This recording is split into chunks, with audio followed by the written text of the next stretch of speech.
In the name of the Father, and the Son, and the Holy Ghost. Amen.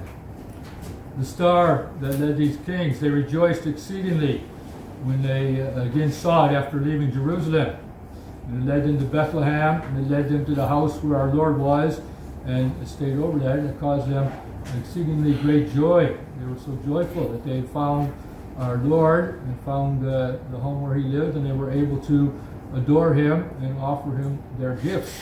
And this is, we see the practice of all the saintly kings. They want to adore our Lord. They know that he is King of Kings, that he is their king, even if they are a king. And this is the case with Christian governments, that the government knows that Christ is the king and that he must reign over society. He came to reign. And these men were happy to have our Lord reign over them. Although they reigned over their kingdoms, they said, we want to have our Lord reign over us. We want to submit to him and to be part of his kingdom.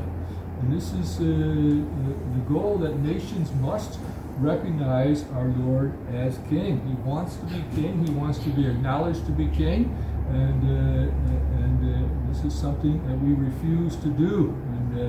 And the longer we refuse to do it, the more miserable we're going to become, the more sad we're going to become, and the less cause we'll have for joy. It's only in a truly Christian society that you can have this great joy that comes from the whole seeing everywhere our Lord reigning. When we go out, we see our Lord does not reign here. When we go to the shop, we see our Lord does not reign here. When we go somewhere, and we say, this is not where our Lord is king. And this is very sad that he is not king in these places. And we have to say no. We have to strive to make him king. We have to strive to make him king, especially in our homes. So this week there's a blessing for homes, a special blessing for homes, that the king came to the home of the Holy Family. And we want these kings to come into our homes, not that they might reign there, but that they might teach us how to submit to the reign of Christ, and that our Lord might truly then reign in our homes, and that his law might be the law of the Christian home. We might follow it, which means we have to banish his enemies. This is one reason we have to get rid of the television. The television brings in the enemies of Christ into the home. It brings the false ideas into the home. And often we have to be very careful. We can get good ideas, and we can get our Lord's kingdom through the internet, but we can also get the kingdom of Satan through the internet. So we have to have strict control on what is seen and what the internet is used for. In our homes, if we want Christ to be king.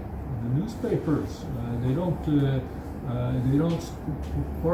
support the reign of Christ the King, so they should also be banned from our homes. And we say, no, we don't want these things, and we want only things that support our Lord King, and so that when we come home, we can rejoice. We can rejoice in our own homes and say, here, Christ is King.